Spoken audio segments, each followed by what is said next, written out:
have focused declaration of jihad on striking at the U.S. soldiers inside Arabia. فإني أقول للشعب الأمريكي إننا بإذن الله ماضون في قتالكم. Most people know Osama bin Laden as the mastermind behind the deadliest terrorist attack in history. But what if I told you that before he became the world's most wanted man, he was once obsessed with Whitney Houston? Yes, the leader of Al-Qaeda reportedly had a bizarre fascination with the pop icon and even considered killing her husband, Bobby Brown, to take her as his own. But that's just the beginning. The story of Osama bin Laden is filled with unexpected twists, secret betrayals, and a decade-long global manhunt that ended in the most daring U.S. military operation ever. Stay with us until the end, because what you're about to discover will change everything you thought you knew about him. Osama bin Laden was born Osama bin Mohammed bin Awad bin Laden on March 10, 1957, in Riyadh, Saudi Arabia. He was the son of Mohammed Awad bin Laden, a wealthy construction magnate, and Alia Ghanem, a Syrian-born woman who was Mohammed's 10th wife. Among his father's 52 children, Osama was the only one from this marriage. Mohammed bin Laden began his career in the 1930s with humble beginnings, working as a porter in Jeddah. His remarkable craftsmanship and cost-effective construction work caught the attention of the Saudi royal family, leading to lucrative contracts. By the 1960s, his company was entrusted with expanding some of the most sacred mosques in Islam, including those in Mecca, Medina, and Al-Aqsa. His influence grew significantly, and during a financial crisis in Jeddah, he stepped in to cover the salaries of all civil servants across Saudi Arabia for 6 months. The act of generosity cemented his status as a respected and influential figure. As a father, Mohammed bin Laden was known for his strict discipline. He insisted that his children be raised under one roof and follow a strict religious and moral code. His sons, in particular, were expected to develop independence and confidence from an early age. However, Osama's time with his father was brief. His parents divorced while he was still young, and he was raised primarily by his mother and her new husband, Mohammed Al-Attas. With 4 step-siblings from this union, Osama spent most of his childhood in their home and attended Al-Thagher Model School, one of the most elite institutions in Jeddah.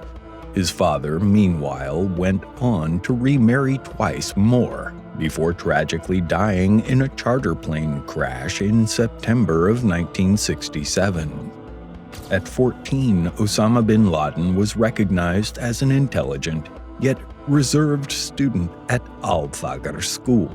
His academic standing earned him an exclusive invitation to join a small Islamic study group, where students were encouraged to memorize the entire Quran, an achievement of great prestige.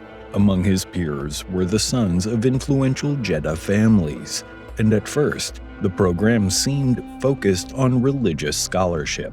However, over time, the group's teachings shifted, introducing bin Laden to early ideological foundations of militant jihad. The instructor, influenced by an Islamic movement known as the Brotherhood, emphasized the necessity of implementing strict Islamic law throughout the Arab world. Through parables that often ended in violent resolutions, he instilled the belief that true devotion to Islam required enforcing religious principles, even if it meant resorting to conflict. By their second year, bin Laden and his fellow students had embraced the identity of young Islamic activists. They became vocal about the need to establish Islamic law at Al-Thagher, adopted unkempt beards, and dressed in a manner that mirrored the Prophet's traditional attire, including shorter pants and wrinkled shirts. After completing his education at Al-Qaeda in 1976, bin Laden enrolled at King Abdul Aziz University in Jeddah. He graduated in 1981, though reports vary on whether he majored in public administration or civil engineering, both fields that would have aligned with his family's construction empire. At 18, bin Laden entered an arranged marriage with his 14-year-old cousin, Najwa Ghanem. That same year, their first child, a son named Abdullah, was born. Over time, the couple had 10 more children before they separated.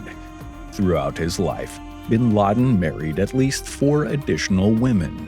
His second wife, Khadija, gave birth to 3 children before their marriage ended in divorce in 1995. His last 3 wives, Kyra, Siham, and Amal, remained with him until his death in 2011 and gave birth to his final 10 children. Bin Laden fathered a total of 24 children. When the Soviet Union invaded Afghanistan in 1979, bin Laden saw it as his religious duty to fight against the occupation. He relocated to Peshawar, where, with U.S. assistance under the CIA-backed Operation Cyclone, he helped train and finance Mujahideen fighters, which are Islamic militants resisting Soviet forces. Following the Soviet withdrawal in 1989, he returned to Saudi Arabia, celebrated as a war hero. At the time, the U.S. even referred to him and his fighters as freedom fighters. However, his admiration for his homeland quickly soured. Bin Laden became disillusioned with the Saudi government, seeing it as corrupt, and was especially angered by the presence of American troops on Saudi soil during the Persian Gulf War. Viewing their military presence as a desecration of sacred land, he openly condemned the Saudi leadership for its reliance on Western forces. His outspoken opposition eventually led to his exile in 1992, and he took refuge in Sudan, where he would continue to build his network and plan future operations. In the early 1990s, Osama bin Laden laid the foundation for a covert network known as Al-Qaeda, meaning the base in Arabic. By 1993, he had assembled a group of militant followers, many of whom he encountered while participating in the Soviet-Afghan War. Bin Laden sought recruits who demonstrated loyalty, discipline, and unwavering commitment to his ideology. His vision was to lead a global jihadist movement, enforcing his interpretation of Islamic law while orchestrating attacks against perceived adversaries. Under his command, Al-Qaeda expanded its operations, financing, and planning acts of terror worldwide. By 1994, bin Laden's advocacy for violent extremism put him at odds with the Saudi government. Stripped of his citizenship and passport, he was disowned by his own family, severing the financial support that had once granted him immense wealth. Determined to wage war against the West, bin Laden continued executing his strategy. His aim was to provoke the military response from the United States, hoping that such a conflict would unify Muslims under a singular Islamic state. In pursuit of this goal, Al-Qaeda carried out a series of devastating attacks, including the 1996 bombing of U.S. forces in Saudi Arabia. The following year, the group took responsibility for the deaths of tourists in Egypt, and by 1998, they orchestrated bombings at U.S. embassies in Nairobi, Kenya, and Tanzania, an assault that claimed nearly 300 lives. Bin Laden's growing notoriety did not go unnoticed by the Sudanese government, which ultimately expelled him from their country in 1996. Unable to return to Saudi Arabia, he sought refuge in Afghanistan, where the ruling Taliban provided him with protection. From this stronghold, bin Laden issued a series of religious decrees, or fatwas, condemning the United States and declaring a holy war. His accusations targeted America's alleged exploitation of Muslim nations and its alliances with perceived enemies of Islam. While bin Laden initially financed Al-Qaeda's activities with his personal fortune, the true extent of his wealth remains unclear. Early estimates suggested he had assets exceeding $250 million, though these figures were likely exaggerated. Much of his money had been funneled into businesses and operations in Sudan, only to be confiscated when he was forced to flee the country in 1996. By the early 2000s, bin Laden had successfully launched or attempted multiple attacks across different nations, with Al-Qaeda operatives executing his directives. However, his most devastating assault occurred on September 11, 2001. On that day, 19 Al-Qaeda hijackers seized control of 4 commercial airplanes in the United States. 2 of their aircrafts crashed into the World Trade Center towers in New York City. Another struck the Pentagon in Virginia, and the 4th was retaken by passengers before crashing in Pennsylvania. Authorities later determined that the final plane had been en route to the U.S. Capitol. The attack resulted in nearly 3,000 civilian deaths, marking the deadliest act of terrorism in modern history. In response, the United States, under President George W. Bush, launched the Global War on Terror, a large-scale military and intelligence operation aimed at dismantling terrorist networks. In October of 2001, U.S. and British forces invaded Afghanistan, targeting both Al-Qaeda and the Taliban regime that sheltered bin Laden. By the end of that year, the Taliban had lost power, and bin Laden went into hiding. Despite relentless pursuit, he remained elusive for over a decade, evading capture along the Afghanistan-Pakistan border.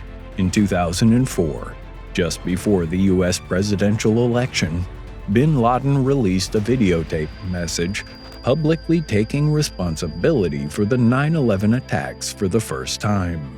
Meanwhile, the U.S. war in Afghanistan raged on for nearly 20 years, evolving into a protracted conflict against insurgent forces.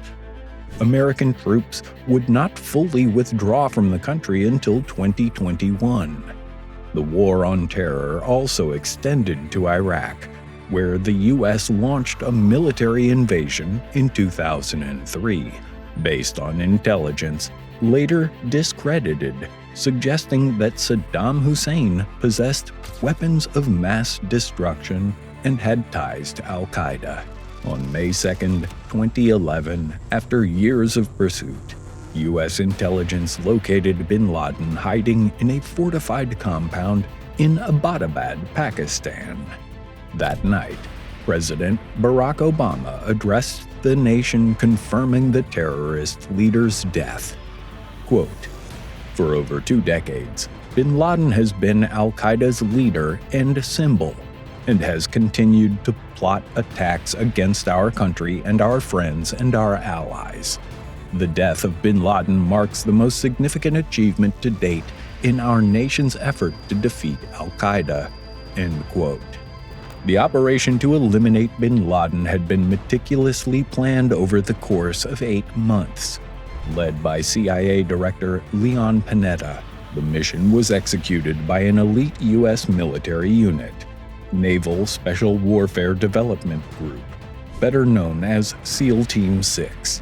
In a highly coordinated raid, approximately 24 commandos stormed the compound, engaged in a brief but intense firefight. Bin Laden was shot multiple times, and his body was recovered as proof of his demise. DNA testing later confirmed his identity. His remains were subsequently buried at sea. With bin Laden's death, the United States claimed a major victory in its war against terror. However, Al-Qaeda and its offshoots continue to operate, evolving into a decentralized network of jihadist groups across the Middle East and beyond. Even in death, bin Laden's influence endured, shaping global counterterrorism policies for years to come.